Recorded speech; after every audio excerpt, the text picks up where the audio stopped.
అందరికీ నమస్కారం.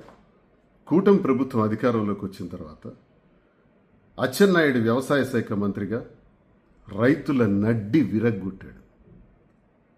రాష్ట్రంలో రైతన్నలందరికీ తీవ్రమైనటువంటి ద్రోహం జరిగింది, అన్యాయం జరిగింది. ముఖ్యంగా శ్రీకాకుళం, టెక్కలి ప్రాంతాల్లో కూడా తీవ్రమైనటువంటి దందా జరిగింది.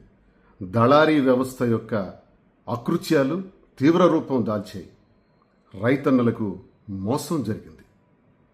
గడిచిన ప్రభుత్వంలో జగన్మోహన్ రెడ్డి గారు ముఖ్యమంత్రిగా ఉండేటప్పుడు రైతు భరోసా కేంద్రాలు ఏర్పాటు చేసి వాటి ద్వారా విత్తనం నుంచి విక్రయం వరకు ప్రతి రైతన్నకు ఎరువులు, విత్తనాలు, పురుగు మందులు అందజేస్తూ పండిన పంటకు గిట్టుబాటు ధరలు వచ్చే విధంగా ధరను ప్రకటిస్తూ ఆ మద్దతు ధరతో పాటు హమాలీల ఛార్జీలు, గోనె సంచుల ఛార్జీలు, రవాణా ఛార్జీలు కలిపి ప్రతి అకౌంట్లో కూడా పడేటట్లు చేసి రైతన్నలకు 13,500 రూపాయలు రైతు భరోసా కింద ఇచ్చి ఆదుకున్నటువంటి వైనం. మరి ప్రభుత్వం అధికారంలోకి వచ్చిన తర్వాత రైతు భరోసా కేంద్రాలన్నింటిని కూడా తుంగలో తొక్కారు. ఆ కేంద్రాలని నిర్వీర్యం చేశారు. 13,500 రూపాయలు ఇస్తామన్నారు, ఇవ్వలేదు. 9 నెలలు అవుతుంది ప్రభుత్వం అధికారంలోకి వచ్చి. 13,500 రూపాయలకు జగనన్న ఇస్తే మేము 20,000 రూపాయలు ఇస్తామన్నారు. ఒక్క రూపాయి కూడా అందజేయాలి. విత్తనాలు లేవు, ఎరువులు లేవు, పురుగు మందులు లేవు. ఆఖరికి పండించిన పంటకు గిట్టుబాటు ధరల్లో కూడా లేవు. దళారీ వ్యవస్థ విలయ తాండవం చేస్తుంది. శ్రీకాకుళం జిల్లాలో అయితే దళారీ వ్యవస్థ చాలా అన్యాయాలు జరిగినాయి. దళారీ వ్యవస్థకు అధ్యక్షుడు అన్ని రంగాల బాగా సహకరించినటువంటి ఈ దందాకి, రౌడీజానికి, గూండాయిజానికి ఆద్యుడు అచ్చెన్నాయుడు సోదరుడు కింజరాపు హరిప్రసాద్. ఈ హరిప్రసాద్ నేతృత్వంలో రైస్ మిల్లర్స్ సంఘం మొత్తం ఎన్నైతే ఉన్నాయో అందరూ కూడా చాలా అకృత్యాలు చేశారు. వీళ్ళ అదృష్టం కొలిది, ప్రజల దురదృష్టం కొలిది వీళ్ళకి సీఎంఆర్ పర్మిషన్స్ కూడా వచ్చినాయి. నిమ్మాడ రైస్ మిల్లు అచ్చెన్నాయుడు స్వంత మిల్లుకి. ఇందులో జరుగుతున్నటువంటి దందాలు చూస్తే ఈ రైస్ మిల్లుకు ధాన్యం వెళ్ళాలి అంటే ఏసీకేకి 6,000 రూపాయలు చెల్లించాలి. ఆ ఏసీకేలో ప్రతి బస్తాలో కూడా 5 కేజీలు లెస్ చూపించాలి. ఇది ఒక రకంగా దందా. అయితే ఈ జిల్లాలో రైతుల వద్ద నుంచి కొనుగోలు చేయాల్సినటువంటి ధాన్యాన్ని కొనుగోలు చేయటంలో చాలా దుర్మార్గమైన ఏర్పాట్లు చేశారు. అదేంటంటే కౌలు రైతులుగా కొంతమంది కార్యకర్తలను ఎన్నుకొని రైతుల వద్ద నుంచి భూమి కౌలుకి తీసుకుంటున్నట్టుగా నమ్మబలికి డాక్యుమెంట్లు సృష్టించి ఆ డాక్యుమెంట్ల ద్వారా కౌలు రైతుల పేరున ఉన్నటువంటి భూమికి బదులుగా ఇంత ధాన్యం పండించారని, ఆ ధాన్యానికి మేము మా మిల్లుల ద్వారా సేకరించామని, ఆ ధాన్యం యొక్క ధర ఇంతని ప్రభుత్వానికే నమ్మబలికి ప్రభుత్వం వద్ద నుండి ఆ డబ్బులన్నీ కూడా అకౌంట్లో జమ చేయించుకున్నారు. ఎవరి అకౌంట్లో? కౌలుదారుల అకౌంట్లో. కౌలుదారుల అకౌంట్లో జమ అయిన డబ్బులు ఎవరి అకౌంట్లోకి వెళ్తున్నాయి? అచ్చెన్నాయుడు కింజరాపు హరిప్రసాద్ అకౌంట్లోకి నేరుగా వెళ్తున్నాయి. పరిశీలన చేయమని కోరుతున్నాను. ఈ విషయాన్ని ఓ అధికారి పరిశీలిస్తే అధికారికి హెచ్చరిక చేశారు. పిచ్చి పిచ్చి వేషాలు ఇస్తే నిన్ను సస్పెండ్ చేస్తామన్నారు. అధికారులకు అందరికి కూడా నిర్వీర్యం చేసి వాళ్ళని పక్కన కూర్చోబెట్టించారు, భయపెట్టిస్తున్నారు. కౌలు రైతుల పేరిట అసలు ధాన్యాన్ని కొనకుండా ధాన్యాన్ని కొన్నామని నమ్మబలికి నిధులు కైంకర్యం చేస్తున్నారు. ప్రభుత్వ నిధుల్ని రైతుల వద్ద ధాన్యం చూస్తే 7,50,000 టన్నుల పైచిలుకు శ్రీకాకుళంలో పంట పండితే ఏడాది 4,45,000 టన్నులు మాత్రమే కొనుగోలు చేశారు. గడచిన ప్రభుత్వ హయాంలో జగనన్న నేతృత్వంలో 5,60,000 టన్నుల ధాన్యం కొనుగోలు చేయటం జరిగింది. ఆఖరిలో మరో 30,000 టన్నులు చాలకపోతే నేనే అప్పుడు ముఖ్యమంత్రి గారితో మాట్లాడి ఆ 30,000 టన్నులకు కూడా ఆర్డర్స్ తెప్పించి వర్షం రాకముందే అవన్నీ కూడా కొనుగోలు చేయటం జరిగింది. అలా చేశాం గడిచిన కాలంలో. ఇప్పుడు అలా జరగట్లేదే. అవన్నీ నిర్వీర్యం చేసి రైతుల వద్ద నుంచి ధాన్యం కొనుగోలు చేయకుండా 4,45,000 టన్నులే కొంటే మిగిలిన ధాన్యం మరి 3 లక్షల టన్నులు ఎవరు కొంటారు? ఎందుకు కొనలేదు? ఏమంటే మేము కొనేస్తున్నామని చేతులు దులిపేస్తున్నారే.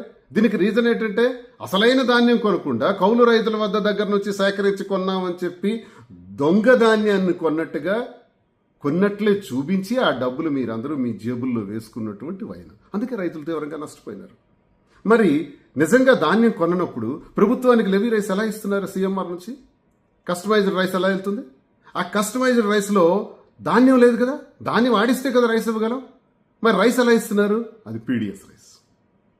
చాలా విచిత్రంగా ఎంత దొంగతనం చేస్తున్నారంటే, పీడిఎస్ రైస్ వీళ్ళకి సేకరిస్తున్నారు కదా. మరి పవన్ కళ్యాణ్ గారు షిప్లో, పనామా షిప్లో పీడిఎస్ రైస్ ఉందని రైడ్ చేశారే, మరి అచ్చెన్నాయుడు రైస్ మిల్లో కూడా పీడిఎస్ రైస్ ఉంది, ఆ పీడిఎస్ రైస్ ప్రభుత్వానికి ఇస్తున్నారు సీఎంఆర్ పేరిట అని రైడ్ చేయరా? ప్రశ్నించరా? మిస్టర్ డిప్యూటీ సీఎం గారు, ఏదైనా ఎమ్మెల్సీ నేను అడుగుతున్నా, సమాధానం చెప్పండి. మీరు అవి ప్రశ్నించరా? సీజ్ ద షిప్ అంటారే, ఆ సీజ్ ఏ రైస్ అయితే పీడిఎస్ రైస్ సీజ్ చేశాడో మంత్రిని ప్రశ్నించరే, అక్కడ ఎమ్మెల్యేని మాత్రం ప్రశ్నిస్తారే, ఇక్కడ అచ్చెన్నాయుడిని ప్రశ్నించరే, అచ్చెన్నాయుడు రైస్ మిల్లో ఉన్నటువంటి పీడిఎస్ దొంగ రైస్ని ప్రశ్నించరే, ప్రజా సంక్షేమం కోసం ఇవ్వాల్సినటువంటి రైస్ని అచ్చెన్నాయుడు రైస్ మిల్స్లో పెట్టుకుంటాడా? దీన్ని ప్రభుత్వానికి సీఎంఆర్ రైస్ కింద మళ్ళీ ఇస్తాడా? ఎవడబ్బ సొమ్ము? ఏంటి రౌడీయిజం? ధాన్యం కొనుగోలు పేరిట చేస్తున్నటువంటి దందా సాక్షాత్తు వ్యవసాయ శాఖ మంత్రి శ్రీకాకుళంలో టెక్కలి నియోజకవర్గంలో చేస్తున్నటువంటి దందా. ఇక్కడ ఇలా జరిగితే రాష్ట్రంలో కూడా చాలా తీవ్రంగా రైతులకు అన్యాయం జరిగిందని, రైతుల నడ్డి విరగ్గొట్టారని ప్రతి ఒక్క రైతన్న కూడా తెలియజేస్తున్నాడు. ఈ అకృత్యాలు నాపరా?